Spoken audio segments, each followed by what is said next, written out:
Halo pemirsa, semangat kontribusi. Pada kesempatan ini kembali kita merefleksikan sebuah tema, bagaimana belajar menjadi Odysseus di Indonesia tahun 2026. Tahun 2025 sudah berlalu. Berbagai persoalan datang bertubi-tubi melanda dunia global dan nasional. Sebut misalnya konflik geopolitik, cuaca ekstrim, bencana alam, dan disrupsi teknologi, serta ketidakpastian ekonomi. Persoalan tersebut masih menggerogoti dunia, termasuk Indonesia. Untuk itu, bagaimana kita harus menghadapi semua persoalan ini di tahun 2026? Ketika dunia memasuki tahun 2026 dengan kecemasan yang kian menebal, konflik geopolitik yang berlarut, krisis iklim yang semakin ekstrim, serta disrupsi teknologi yang mengubah cara manusia bekerja dan berpikir, The Economist justru mengajak pembacanya menoleh ke kisah kuno Odyssey karya Homer. Pilihan ini terasa ironis sekaligus relevan, sebab seperti dicatat The Economist, the defining feature of the coming years is not a single crisis, but a persistent state of uncertainty. Dunia tidak sedang menghadapi satu badai, melainkan hidup di laut yang terus bergelombang. Odyssey adalah kisah perjalanan pulang yang panjang dan penuh penundaan. Odysseus membutuhkan 10 tahun untuk kembali ke Ithaka setelah perang Troya. Ia kehilangan kawan, menghadapi badai, tipu daya, dan godaan yang membuatnya nyaris lupa tujuan hidupnya sendiri. Kepahlawanannya tidak terletak pada kemenangan spektakuler, melainkan pada kemampuan bertahan, berpikir, dan tetap setia pada tujuan. Inilah tipe kepahlawanan yang terasa dekat dengan tantangan Indonesia menjelang 2026. Sosiolog Zygmunt Bauman menyebut kondisi dunia semacam ini sebagai modernitas cair, di mana tatanan sosial yang berubah cepat, tidak stabil, dan penuh ketidakpastian. Dalam kondisi cair, institusi kehilangan kepastian jangka panjang, identitas menjadi rapuh, dan individu dipaksa terus beradaptasi tanpa jaminan perlindungan. Indonesia hidup sepenuhnya dalam kondisi ini. Perubahan kebijakan yang cepat, disrupsi digital, ketimpangan sosial, serta krisis ekologis memperlihatkan betapa cairnya fondasi kehidupan bersama. Perubahan bergerak lebih cepat daripada kemampuan manusia dan institusi membangun kebiasaan dan kepastian. Indonesia hidup sepenuhnya dalam kondisi ini. Kebijakan berubah cepat, teknologi melaju tanpa jeda, sementara masyarakat dipaksa terus menyesuaikan diri. Dalam dunia yang cair, figur Odysseus menjadi metafora yang kuat. Ia bukan pahlawan ala Achilles yang mengandalkan kekuatan frontal, melainkan pahlawan yang mengandalkan metis, dalam bahasa Yunani, kecerdikan, kehati-hatian, dan kemampuan membaca situasi. Dalam konteks kebijakan publik Indonesia, ini berarti negara tidak bisa mengandalkan pendekatan reaktif atau populis.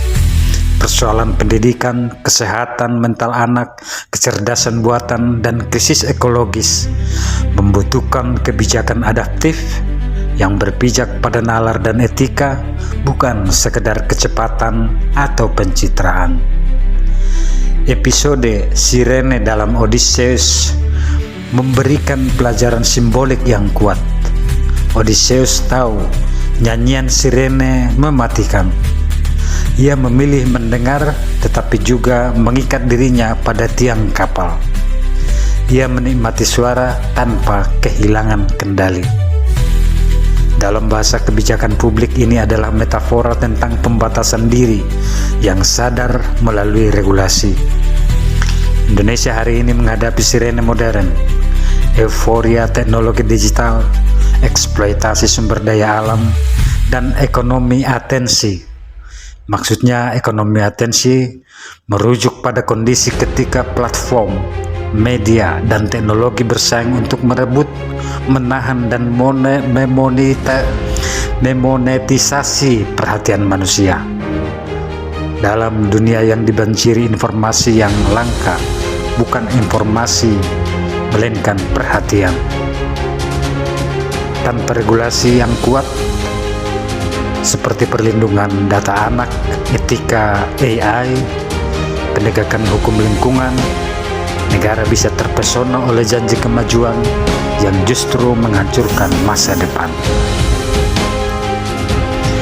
Mari kita lihat dari pelajaran dari Odysseus. Bauman mengingatkan bahwa dalam modernitas cair, tanggung jawab sering dialihkan dari sistem ke individu.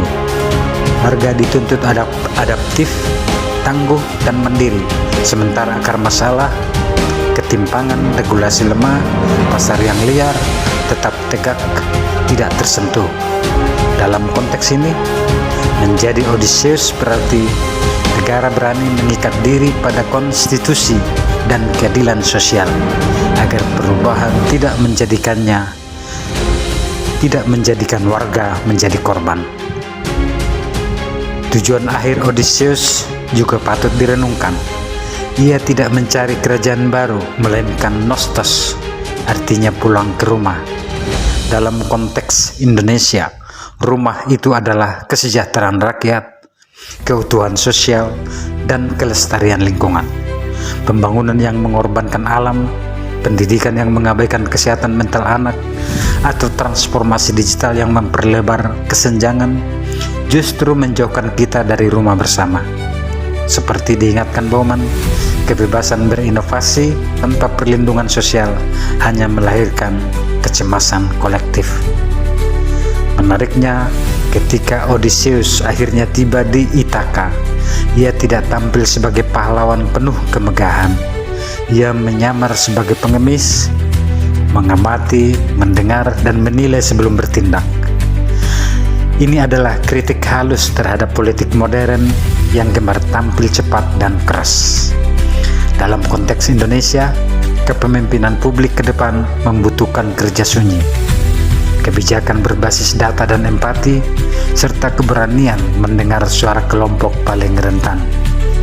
Sejalan dengan itu, The Economist mengingatkan bahwa keberhasilan tidak lagi ditentukan oleh lompatan besar, melainkan kemampuan menavigasi risiko yang saling bertumpuk. Dunia yang cair tidak membutuhkan pahlawan yang tergesa-gesa, tetapi penavigasi yang sabar.